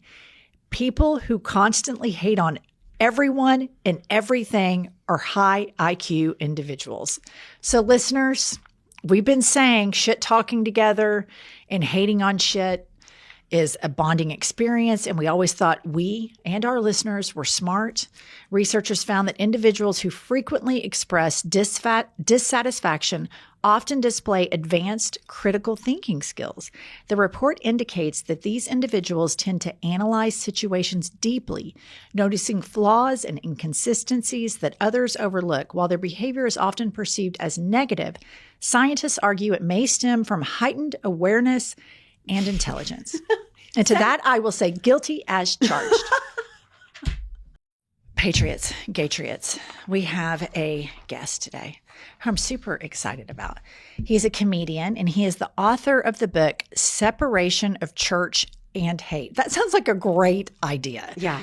A political commentator, Sirius XM host, and son of a Franciscan brother and Catholic nun. That's fascinating. Let's welcome to I've Had It, John Fugelsang. Hello. What a great pleasure. Thanks for having me. Hi. Hi. I just want to say that study that smart people complain more, that study was garbage. Okay. I found so many flaws in it. I am so hung up on just what a shoddy piece of work that was. And I'm happy to complain about it for the entire interview. Really bad scholarship. I found so much wrong with it, but welcome. Exactly. All right, John. So we like to obviously shit talk. And so right out of the gates, we just want to ask you, what have you had it with? Oh my God. Well, this book is about how I've had it with right-wing Christians pretending that their movement has anything to do with the actual teachings of Jesus. The full title of my book is Separation of Church and Hate. A Sane Person's Guide to Taking Back the Bible from Fundamentalists, Fascists, and Flock-Fleecing Frauds. Because, as you mentioned, I was raised by a couple of ex-clergy. I was taught to believe that Christianity was about the stuff, Jesus talked about. Love, empathy, service to others, uplifting the less fortunate, fighting for the marginalized, pay your taxes, welcome the stranger, individuals and nations, care for the poor, care for the sick. He commands it in Matthew 25. Don't execute people. Don't trust people praying in public to be seen. All the stuff Jesus talks about. And a lot of us were raised believing it was a movement about empathy and love. And we grow up and it's become this right-wing clique that's tax-free and fights to persecute gay and trans people, fights to persecute migrants, fights to criminalize abortion, none of which are anything Jesus ever talked about. And we got a whole generation of people who were raised religious and now consider themselves spiritual because they're turned off to the hypocrisy of mean, cruel, right-wing religious people. Kids aren't abandoning religion because of God or Jesus or Santa Claus or Noah's Ark. They're doing it because of these douchebags with a mouthful and a heart full of hate. And it's embarrassing. I got tired of seeing my parents' religion used as a cloaking device for all this mediocrity and cruelty. So I wrote a book for both atheists and believers, about all the issues that divide us and how if you are arguing with a Christian fundamentalist or a nationalist, even if you're an atheist, Jesus is probably on your side. And it's all the arguments the right wing uses and why on policy after policy. They use this Jesus as a prop to get elected. They'll worship him, but they do not follow him. And if they're going to try and force their narrow right-wing version of Christianity on all of us in our public schools and our airwaves, we're allowed to call them out for not really following Jesus. They're devoted to a lot of crap they pretend he said, but the actual stuff he said, that they call woke. And I'm sick of it. And that's why Donald Trump is president. And so I wrote a whole book about it. And it's not about hate. It's about how to actually use humor, nonviolence, and the damn Bible. Because it's time to thump Bible thumpers with the Bible and take it back for the nice people. So are you a follower or an athist? I am not an atheist. I do believe in God. I even identify with his mood swings. How could I not believe in God? You got to blame somebody. Am I right? But, I used to, when I was a kid, brag about how Christian I was. And now I say I aspire to be a Christian because it ain't that easy. Jesus' whole movement is about humility and picking up your cross and alienating your society because you're going to fight so hard for the marginalized. That's the whole message. It's not about total right-wing domination of your school board. I want to offer an alternative here. So I was raised by atheists in the buckle of the Bible Belt, and I don't need a book full of contradictions to inform my sense to fight for the marginalized. You do not. You don't have to have. I feel like sometimes more than anything, when I talk to Christians, I have to have such a regressive conversation. I agree. They believe in this Iron Age thinking, wherein the God of the Old Testament, I mean, that guy was a real freak. I mean, the fundamentalists believe this, yeah. Yeah. The liberal and moderate Christians are just out there not being a dick to people. But the fundamentalists of all the world's religions believe in the angry alcoholic step God who hates people. Yeah, I'm sick of it, man. I'm so tired of it. And you're right. But you see, atheists are right. You don't need a book of rules to tell to be a good person. But the reality is, this is our society.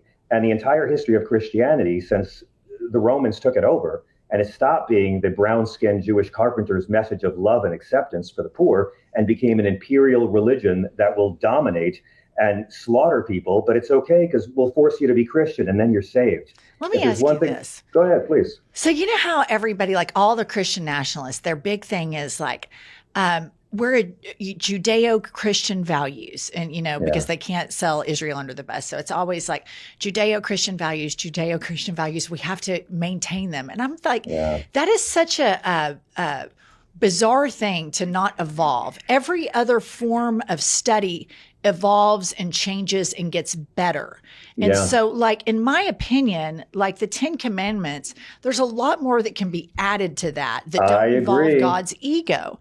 And so it feels like this desire to conserve this Iron Age mindset That's authoritarianism. Law, right. That law and psychology and everything else we should evolve past. I think the same thing about the Constitution.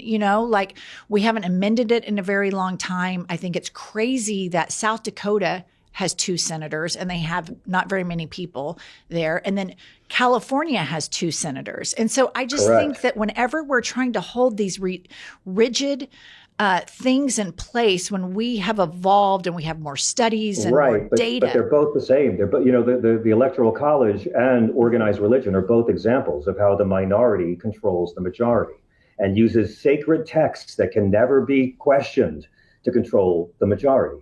It's the same thing. It's all authoritarianism, and it's all bullshit because it's all the opposite of the stuff Jesus talked about.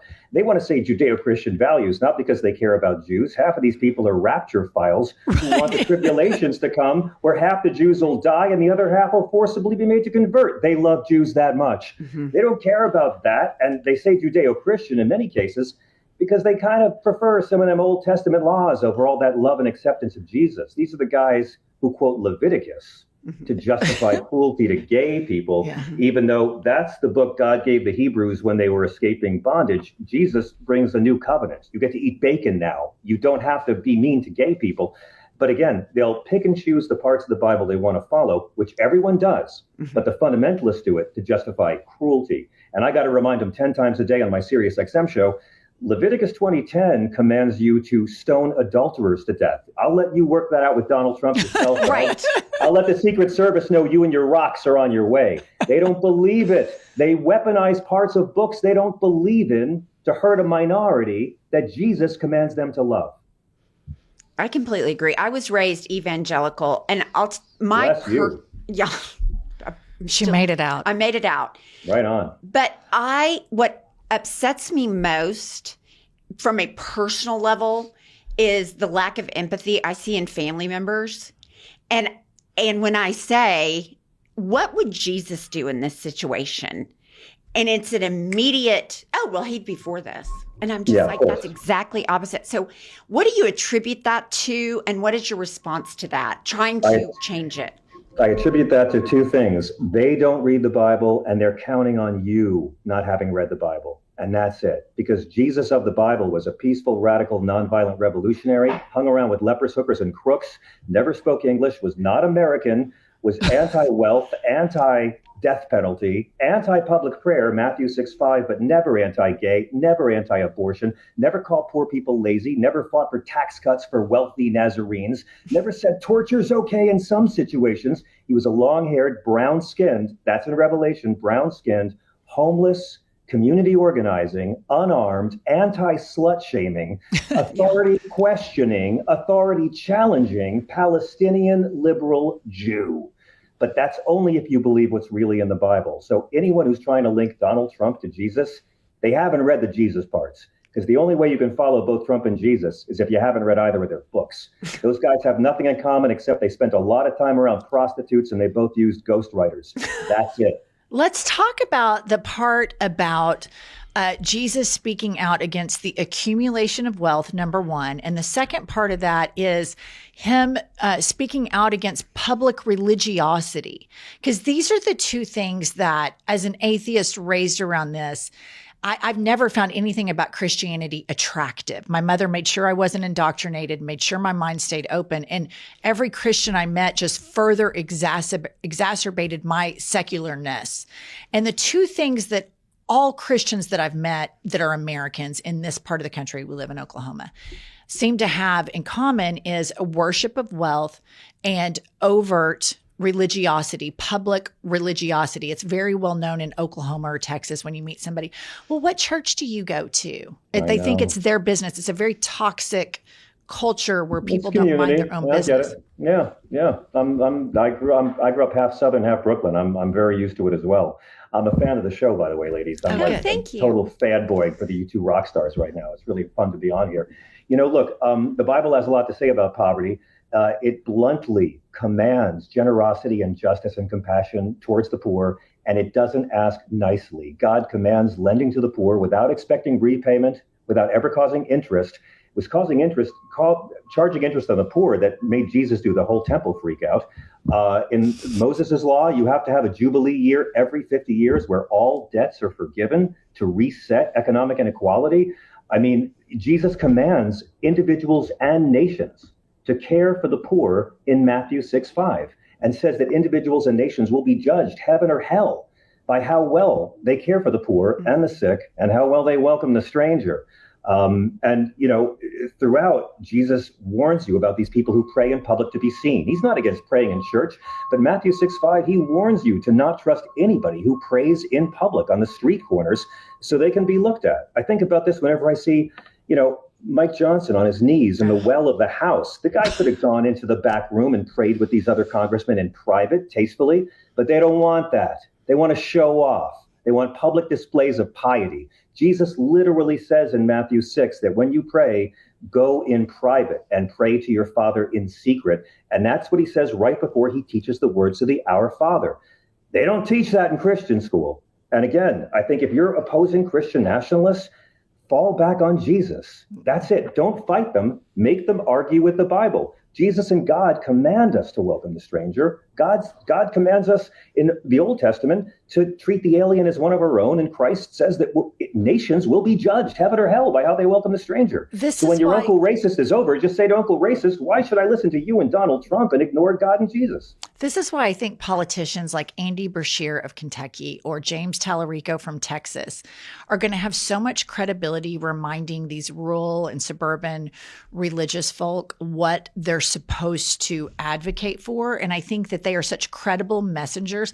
They're not going to listen to me. I'm a crazy atheist. Not going to listen to me. Liberal. I'm a comic. Yeah. But those two messengers in the Democratic Party right now, I think are some of our most important voices. And what impresses me so much about each of them is some Democrats, centrist Democrats, have flirted with throwing trans people under the bus. Oh, yes, they have. And neither Tallarico nor has Andy Beshear done that. In fact, they have said, my faith instructs me to accept them. My faith instructs me not to judge them. But I wanted to ask you this. So we had Charlie Kirk's funeral, and obviously everybody knows nobody likes gun violence. Most of all liberals were not into guns or gun violence. You like how they're blaming the woke gun control people? I've never shot a gun in my life. I'd love to hear a Democrat point that out. Go ahead. Did you hear how they were signaling? I think that what a lot of these Republican Christian nationalist politicians do, John, is they Christian signal. Yes. They say the Lord this or Jesus that, and they Christian signal so that they can disguise the fact that they're advocating for the accumulation of wealth and for, fucking a lot of people over. Yeah. But at that funeral, I can't remember which speaker it was, but he was like, and the Lord put this person in this cabinet position, and the Lord put this person in that cabinet position, and the Lord made sure the bullet missed Donald Trump's. Blaspheming. It's so. The Lord wanted that poor bastard behind Trump to catch a bullet in the head in front of his kids. That's what they're saying. The Lord wanted Corey Comparator, whose name they've already forgotten. They can't remember that guy's name. Just like Benghazi, they forget the corpses when they're no longer useful. God, when anyone says that, they are saying God wanted that man to die in front of his kids so Trump could come here and rape USAID to kill thousands of kids overseas. That's the message they're giving. There is no right-wing Christian argument for any of this. And you're so right about the funeral. And you're so right about Tallarico. And I would also add Buttigieg and, of course, Reverend Senator Warnock to that list. They're really on it. You don't have to believe in the Bible as literal fact to call these people out on their crap. And atheists can do this. A lot of atheists who have family like this that they still love do this all the time. In the case of the transgender people, I mean, literally, Jesus' whole message is to uplift the less fortunate, right? That however you're born, it's not your fault. And maybe you're born a certain way so God can reveal miracles through you. I hate to get all conclave and shit, but that's what's in the book. So, real masculinity is not beating up on a powerless minority with a high suicide rate. Real masculinity is uplifting the marginalized and being strong for them, which is also a great feminine trait as well. But their whole deal is power. They don't give a rat's ass about the teachings of Jesus. They don't care about religious freedom. They don't care about Satan. They don't care about abortion. I'm talking to politicians now. They don't care about abortion. They don't care about illegal immigration. They care about power. That's it. That's the creed. If they wanted abortion to end, let's have more birth control. Let's have more sex ed. Let's drive the numbers down. They don't want it. They want the controversy. You want border crossings to stop? Start locking up every white person who hires an illegal immigrant. White people put the help wanted sign at our border. Start putting them in jail. We never do that because we need this workforce. So they're not serious about anything. They just want power. And Donald Trump seduced the right, not by promising to do anything Jesus did. You ever hear Donald Trump talk about, I'll help the poor like Jesus commands? You ever hear Turning Point USA talk about the importance of helping the poor? No. It's all about power. They don't care about Christ. They care about conservative Christian domination. Mm-hmm. That's their real religion. And so it's really easy to call them out because they're frauds. They don't use the book. And I wrote this book, so even if you don't believe in the Bible, you'll know on whatever topic, feminism, immigration, abortion, the exact lies they tell to assume this control over our culture. If more of us could call this BS out, they wouldn't have this as armor, and you wouldn't be able to have this lecherous, adulterous, stealing from vets with a fraud online university, having cops beaten for a lie on the Capitol steps, clown with all of his makeup like an old tragic drag queen as president. He got it because our Christians don't give a rat's ass about what Christ said. But a lot of Christians do. And a lot of atheists are better Christians than the so-called Christians because they're fighting for the least of us. I agree with that. When have you been able to figure out when God and guns became synonymous? Yeah. Okay, I don't understand that.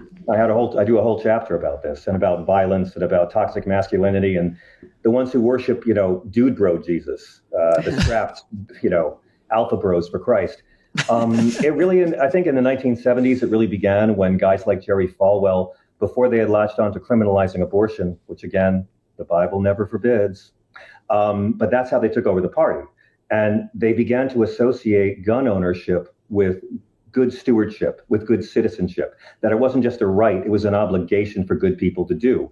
And I'm not against owning guns. I think most guns and ammunition should be free for American women.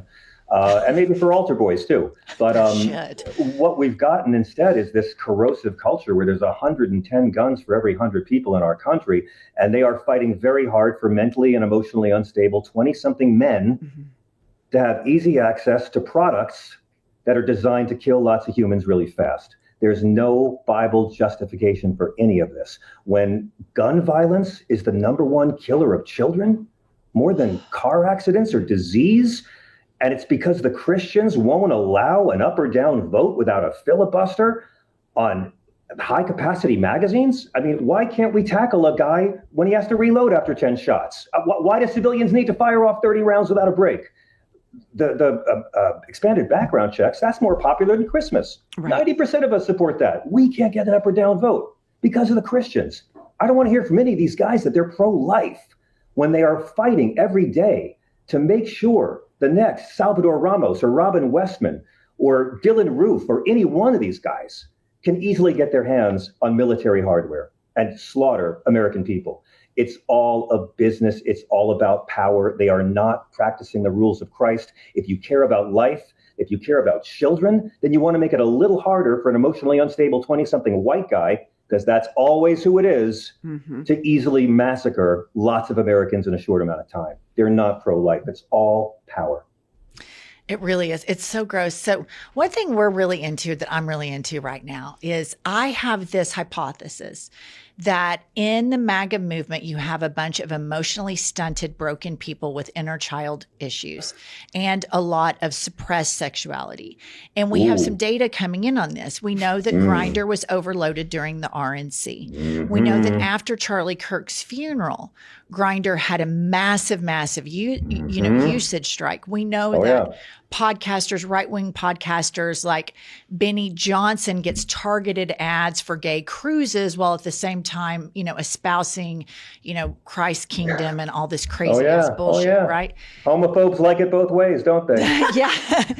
So I have this whole, I feel like there is a group of DL, down low, DL demon queens in the MAGA movement, a lot of these men that I've identified as candidates. And this is just my opinion. This is my hypothesis. And I support it. I will never obey in advance and not talk about this.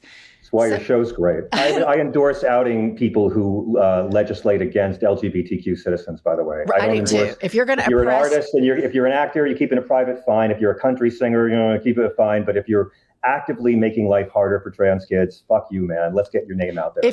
I agree. If you're passively in the closet, that's your business. That's not my business. But Moses Mike Johnson, Jesus never minded sexual sin. He minded hypocrisy. Exactly. But yeah, tell me about Mike Johnson. Moses Mike Johnson, he's the guy who said while there's cameras running, yeah, well, God woke me up and he tapped me and he said, wake up, little buddy, you're going to be Moses. Then poof, I'm Speaker of the House. I mean, it's just delusional, right? Yeah. So he has or a good liar, totally. Right? Or a guy who's just playing to simpletons.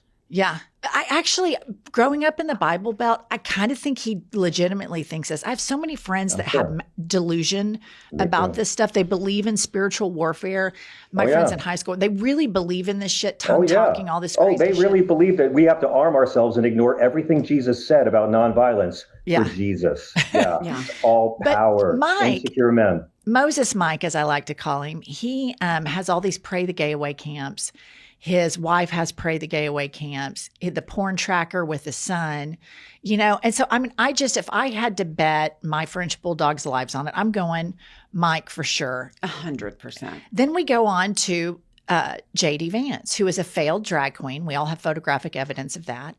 As Pumps points out. That's insulting to drag queens, madam. I'll have you know that. I got to stand up for my people, too. And he changed his name 3 times as an adult, which that's really weird. But the biggest evidence I have for him, aside from the eyeliner and us being one news cycle away from a full-blown smoky eye, is that you may remember back when he was calling Trump Hitler. I do. And talking about how dangerous Trump was. And he was kind of chubby and his hair was kind of messy, not dressed too cute. And then he goes off to Peter Thiel, who we all know is a sociopathic, antichrist gay man. But sexually very healthy and normal, Peter Thiel. Nothing weird about that. His hard drive must be clean. Don't worry. Exactly. So he goes off to what I call Peter Thiel's gay camp. And then he pops back out and he looks like he got queer-eyed. Yeah. I mean, it's just, and you can go down the list. Everybody knows Lindsey Graham is gay. So one of the things I've had it with is South Carolina, by the way. I've had it with the Republican Party acting like they don't have a bunch of gay men in their party. And don't forget Ken Mellman, the RNC chair, was gay and in the closet. Totally. Everyone knew it. Totally remember him. And that was when they were, in 2004, when they were using gay on the men. ballot. When George W. Bush had lied America into war, and we had body bags coming home every day, and it looked for sure, how can this guy get reelected? And Karl Rove made the entire reelection campaign about marriage is under attack. And Dick Cheney betrayed his daughter. Dick Cheney didn't give a damn about his daughter and sat by silently while they spread this. And it worked, right? I wasn't shocked when Trump won last year because 20 years ago, we saw the example of a president who lies to Americans and Americans get killed and they reelect him anyway.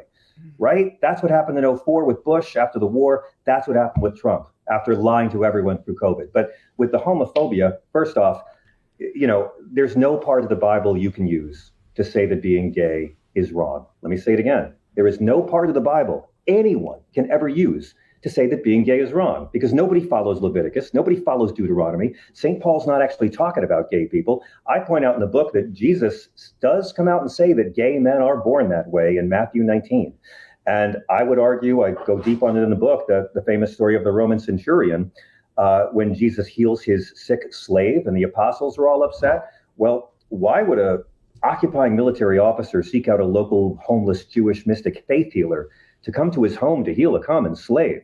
What do we know about the Romans? They left their wives at home and they took special boys on the road. And in the original Greek, the word used was not slave, it was pais, beloved boy.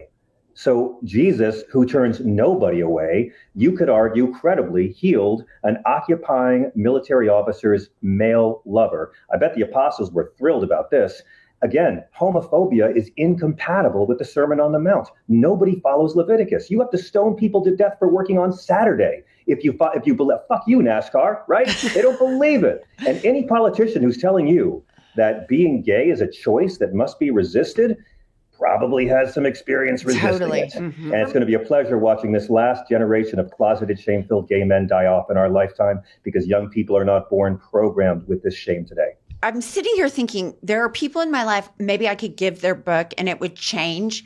But then I think about how generational the indoctrination is. I mean, their grandparents, parents, my parents. So what do you think a realistic, like somebody like me that wants to go and talk to somebody who is super, like, thinks like Jesus is the best thing and that they follow Jesus and they don't see the irony? Yeah. I wrote a book for you. Yeah, it's a lot. So what do you think the realistic expectation on how you deal with this? Like if I just plop the book on her lap. No, I don't recommend that. My book is not. My book is for people who have to deal with these people.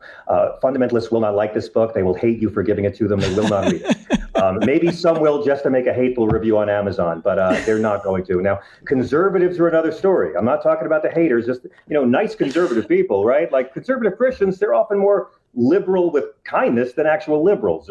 And so throughout my book, I'm like checking in with the conservatives, Christians, and the atheists who are reading to make sure they're okay with all this Jesus shit I'm laying on you. But here's what I found out, okay? You won't convince them. You probably won't be able to talk anybody out of the matrix. All that spiritual growth has to happen on your own. And Donald Trump's going to make it easy for a lot of them when this whole thing goes up in flames. But what I found is this. We can't hate these people, right? For most of us, they're not nationalists or fanatics. They're our relatives we still love, even if they're crazy. Or our coworkers, or that douchebag from high school who can't spell your, but we're still friends on Facebook, right? So what I find is if you engage these people on what the scriptures actually say, they won't agree with you, but they may appreciate you took the time to engage them on their own turf. And if you go back to the central values of what Christ was about, not conservative Christianity, but Christ in the book and the things that Christ demands. Look, Matthew 6:5, he lays it out, individuals and nations, 4 criteria for heaven, not hell. Take care of the poor, take care of the sick, welcome the stranger, and be kind to those in prison. Nothing about screaming at women outside clinics. Nothing about hating the Muslims or believing in the talking snake or giving money to your church. It's those 4 criteria. And I find if you talk with them about what Christ actually says, don't fight, just ask questions. You can build a bridge there. They'll appreciate it. And I just believe you get farther telling your uncle that Jesus wasn't an immigrant-hating homophobe, and showing him in the scripture, proving how Jesus was not an immigrant-hating homophobe, than if you just give him the finger and call your uncle an immigrant-hating homophobe. Again, it's a guide for people who have to deal with these folks, okay? And spiritual growth is not to be met with smug liberal I told you so's, but we have to fight for them. We have to hope that they wake up out of the matrix, but we can't hate them, but we have to beat them. We have to beat them with nonviolence and democracy and humor. And we got to use scripture too, because this is what they use as camouflage. The Democratic Party and the media are terrified. They will not touch religion. Y'all know it. Very few will. So it's going to take regular folks over the dinner table, on social media, in the workplace to convince these people that hate is not a Christian value. I've been saying this when we started the podcast and for a very long time. America has a crazy Christian problem and the Democrats have to address it. The That's Republicans right. brought Christianity into, just like you said about Karl Rove, put it on the ballot. And Dick Cheney betrayed his daughter. And I remember that so well. I had the John Kerry sign in my yard, the whole 9. And I've been saying the Democrats have got to address it. They're the ones that brought it in. But I have to say, I do think having credible messengers like some of the Republicans we were talking about, but I also do think that the Democrats could run somebody super secular in maybe a bluer district to start the language that showing by example that especially if they ran against a far right winger to say, look, I don't know where this person gets all this stuff, but they're supposed to be caring about the poor and they don't. We have to start drawing these comparisons, stark contrast, because Christian nationalism is so dangerous and it's been so detrimental to our state. We're ranked 50th in education. It's ranked 50th place in the whole United States for women to live. And what's so bizarre about this? Yeah, but you're fixing your Ryan Waters problem. Congratulations on that. Governor Stitt, he's this big Bible thumping evangelical. When he won, he said, I want to dedicate every square inch of the state to Jesus. And since the dedication, he's eroded and harmed the neediest, Oklahomans. And he's even refused school lunches, Yes. federal money for school lunches for children, just unrestrained cruelty that he gets away with because he Jesus signals and Christian it. signals. And so many people in rural Oklahoma, the only social structure they have is their church. Correct. That's Correct. all they have. They don't Exactly. have anywhere else to go except for their church. And And these those churches are getting politicians, smaller, and younger people are abandoning them because of this. I'm sorry. Go ahead. but these preaching the- politicians have exploited them and weaponized their faith against them. And it's so tragic to see how many people vote against their interests. I remember in 2004, my husband and I were driving he's from a small town in Oklahoma. We were driving out there and we stopped at this rural gas station, and there was this woman. She had probably about 5 kids. Car was a total clunker. You could tell, this is well below the poverty line. Kids didn't have shoes on. And it was, you could tell she was struggling, this woman. She had all these kids and the car wasn't working well. And she had a Bush Cheney sticker on her car. Of course she did. And my husband was like, that is just fucking But unbelievable. that's how religion does it. That's authoritarian religion. And again, that is using fundamentalism, right? It's probably because of abortion. Abortion is how they've done it. For 45 years, 2 generations of Christians have been raised in a country where they vote against everything Jesus ever talked about to criminalize abortion, which Jesus never talked about. I have this conversation with our MAGA brothers and sisters all the time on my Sirius XM show. I always say, give me one teaching of Christ that Donald Trump or MAGA or the Republican Party have fought for in this century. Chapter and verse, please. 1. I don't get real answers. I get abortion. And I explain the Bible's not against abortion. Yeah. God asserts a fetus as property in Exodus 21, and that a woman's life has more value in his eye than a fetus.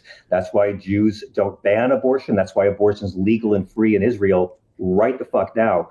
Jesus is against the death penalty, of course, never mentioned abortion. They don't follow him. Second most common answer I get is, well, Trump has a strong border. And I'm like, no, God and Jesus command us to welcome the stranger. You guys call them illegals. You're the no room at the inn Christians. You reject God and Jesus. You're not fans of the book. You found a new Messiah. He's a racist landlord from Queens. And the third answer I'll get, and this is true, I swear to God, Trump moved the U.S. embassy to Jerusalem. Yeah.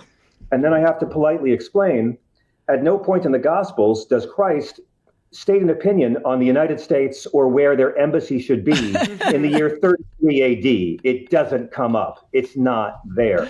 They're making shit up. They reject what Jesus commanded. They'll fight like hell for stuff they think he talked about. And that is how the Republican Party, post-civil rights, has manipulated 2 generations of white people. And it's led us directly to Donald Trump. Yeah. A bastardization of Christianity. Totally. It's how they suckered all these people by throwing out Jesus and replacing criminalizing abortion. I would say the bastardization of Christianity plus the worship of unrestricted capitalism. Both of those things convening at the same time. That was 100 years ago too. That's always. That's what Jesus keeps so pointing about. many Jesus people also, like, they love supply side Jesus, capitalist Jesus. Okay, John, I could talk to you about this forever. You guys are too much fun, man. I know. I'm gonna bankrupt us. I want to play a game with you. It's called Had It or Hit It. Oh my God. Welcome to Had It or Hit It. I would hit it. Had it. I hit it every day, sometimes twice a day. John, had it or hit it, suburban parents? Let me just say, I grew up in the suburbs, all right? And I've had it with my suburban parent friends who keep calling me all the time, and my rural parent friends, just because I live in the city, and say, oh, don't you feel bad that your kid doesn't get nature? Anybody live in a city get this all the time? Don't you feel like you're cheating your young by raising them in the city? There's no nature. Don't you feel like your child's going to never know nature? And I'm like, what are you talking about? New Yorkers are around more nature than anybody. You, in your comfortable suburban house, and you go into your garage and into your car, and then you go to your job or your church or your school to avoid nature. You know what we do when it's 109 degrees or minus 9 degrees, or when there's a high pollen count or a hurricane or a nor'easter or a blizzard? We walk in it. We make our kids walk in it. My child gets so much nature. My kid sees more dogs in a day than yours does in a month, more rats in a day than yours does in a year, and more roaches than you will see in a lifetime. My kids, we have so much nature. We walk down the sidewalk and see poop on the ground, and we don't know what species left it. That's how much nature we have. We have so much nature, it gets into our house, and we have to hire exterminators to kill all the nature. I was in Central Park with my kid, and we saw 2 rats eating a bagel while a duck and a raccoon watched. Don't tell me about nature, suburban parents. All right. Had it or hit it, the R word. Oh man. Okay. So these adults over the age of 14 who use the R word, there's like levels of cowardice and punching down and being a pathetic beta male. And then there's this. This is why fucking Lenny Bruce died. So dude bros with a podcast could say retarded. Really? Yeah. Wow. You free speech heroes. I worked in special ed. Okay. I paid my way through college doing special ed. And a lot of people in your show probably have folks who have developmental disabilities or developmental delays or whatever tasteful words we're using to describe people born differently in this decade, right? These cowardly bitches who are coming out there saying retard, retard, making their friends laugh. And you see this in comedy clubs too, like making fun of the homeless, right? Yeah. Like punching down on developmentally disabled kids by using a slur. And here's the deal. None of these cowards would ever use that word if they were at the Special Olympics. They wouldn't say it at the Special Olympics because deep down they know it is a shitty, ableist, punk-ass choice. No, I agree. When people, Pumps and I have this conversation a lot, where when people use the N-word in safe spaces where they know they can use it, but they wouldn't use it around a black person, that person knows they're fucking racist. They know it, man. We know a mutual racist. And she's like, no, this person doesn't think they're racist. I'm like, if they don't think it's racist, they would say it in front of black people. This person knows for sure that she's a racist. If you can discern when and where to use it, you know it's wrong, in my opinion. Yeah. And we have to hold them accountable. Correct. For that. And I'll fight for their right to say it. I'm not a fan of censorship. Go ahead and say it. White people want to say the N-word in public. You all go right ahead. The market will decide. That's all I can say. But yeah, I mean, it's just punching down, man. It's really lame. And I'm trying to make a list of all the great men in history who use the word retarded as a slur. And so far, I'm stuck on number 1. It's just punk ass bitch behavior, man. Just be better, guys. Yeah. Okay. Had it or hit it, Tylenol. I don't even know. I mean, I'll hit Tylenol because I've had it, and I didn't give birth to anything wrong. My God, this is how bad they want to distract from covering up child rape and sex trafficking. Right. That's all I can say, man. RFK's out there talking about health, and he's breathing and sounds like Darth Vader's sleep apnea machine. I mean, my God, you notice how it's not easy to make Dr. Oz look embarrassed. But the other day, Dr. Oz looked as embarrassed as I looked that time I had to interview Dr. Oz on TV. I mean, they're going after Tylenol. How much do these guys hate pregnant women exactly? And I think it's so sad for people with autism. The unspoken thing that's going on right here is a lot of MAGA parents, liberal parents, apolitical parents have kids that have autism. Correct. This administration is actively demonizing this, that's something that has to be prevented and something that they want to make a registry for. And that's the underreported part of this. We're going to make extinct. We're dehumanizing people that have autism right now. The government is. They are. We found the cure to you. And again, these godless motherfuckers lied about it being vaccines for so long because they punched down. But this statement about Tylenol, it wasn't just deeply insulting to pregnant women around the world. It was profoundly insulting to autistic kids, autistic teens, autistic parents, everybody out there who's getting great grades in school or working and paying the rent and being functioning members of society, but they're different. And we know that fundamentalists are afraid of things they don't understand. It was a gigantic fuck you to say that all the autistic Americans, that something's wrong with you, but we think we found the cure. Right. We can't fix you, but we'll fix others coming before. And again, man, it's just like, it's all to distract from child rape. You will not hear them talk about Tylenol again. They will not try to ban Tylenol for pregnant women. This guy's programming a reality show. And if we're talking about whatever stupid fucking thing he said yesterday, we're not talking about the Epstein tapes. That's all it's about. Tylenol's going nowhere. I was just going to say, and of all the drugs, I mean, Tylenol is the one everybody wants the least. Like, if you hurt yourself, I mean, it's like, if I sprain my ankle or am I at the gym and I'm like, God, a girlfriend, I'll be like, hey, bring me an aspirin or whatever. And she brings the Tylenol. I'm like, oh, I don't even know if I want to swallow it. I mean, it's just so much work. So I'm just like, of all the things. And again, as I'm sure your listeners know, I mean, Advil was created in 1955. autism was first diagnosed and separated from schizophrenia in 1911. Yeah. I mean, these guys are idiots and they can't do basic. And it's cruel. The conversations to all of our listeners that either, have autism or have family members or loved ones, that's the unspoken thing that I want to give you guys a shout out, because that's the cruelty of this administration. All right. Yep. Had it or hit it. This is the last one. Had it or hit it. Church camp. Church camp. I want to give you a decisive answer on it, but I can't. I've never been to church camp. My parents didn't want me going to stuff like that. My parents were big on Gandhi and Dorothy Day and Dr. King, not so much, being told that Jesus likes you better because you put a tree up in your house once a year. So I hesitate, because I'm sure there's a lot of great church camps out there that aren't shitty. So I'll hit it. I have an alternate. So, because I don't want to judge large groups of people I know nothing about. That's how you know I don't vote for Trump. Yeah, no, I agree. I agree. There's a lot of church camp stuff in Oklahoma.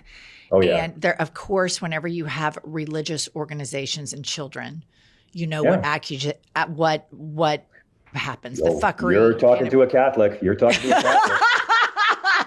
That vow of celibacy, let me tell you, the first Pope, St. Peter, was married. All the priests and popes and bishops could marry for over 1,000 years. Really? Pope Innocent II made celibacy the law in 1139 AD, not because sex was bad, not because Christ was a bachelor. The church didn't want priests leaving land and wealth to their kids. It's all about greed. Couples taking marital advice from men in dresses is not based on anything that Jesus ever talked about. That's interesting. John, I think you're such an important messenger right now. I want all of our listeners to go get your book, Separation of Church and Hate. I myself am going to get it. I am too. I'm excited because about it. We just hit the New York Times bestseller list for the second time. Congratulations. Just for the Daily Show, and we're number 8 on Amazon today. I'm coming for you, Kamala. I'm coming for you. I'm 7 behind you, Kamala. I'm coming. I'd love to send you guys copies of the book, because I am a fan of the show. I subscribe and I love what y'all do. I love it. Okay, well, thank you so much. I love that there's a place for me to align with radical, caring Christians, because in the Bible Belt, I've always been like the Satan atheist, even though I think I'm a much better Christian than all of my Christian friends. Some of the best Christians I've ever known have been atheists, and some of the most godless heathens have been pious, loud believers. You're in good company. I'd love to have you guys come on the Sirius XM show some evening to talk about the very fine work y'all do. I consider this to be a ministry. You guys are so funny and so tight, and you keep it so balanced between politics and culture. It's really, really, I just admire how you structure the whole show. Well, thank you. That's such high praise. Yes. All right. Well, have a great day with all of the nature surrounding you in New York City. And we will happily come on your show. And this was just such a joy. Some right now. Thank you. Nice. And peace to your listeners. Peace. Bye. Well, he's just as sharp as a tack. God, I love him. And you know what's so funny is he knows more Bible verses and application than 90% of the people in Bible study. There's no question. And I've done the field research on that. I know, including myself, who was in it. I mean, that he's very smart, and I think that he's onto something that you and I have been talking about, and it's we have to address the crazy Christian problem. Absolutely. It has got to be addressed, because now they're mainstreaming it. I mean, that Charlie Kirk funeral was the most terrifying thing I've ever seen, to see all of the entire president's cabinet engaging in all of that spiritual warfare talk. Oh, yeah. I mean, Paula White's at the White House selling, blessings or whatever for $1,000. The grift and how, in the White House, above the Oval Office, that's how separation of church and state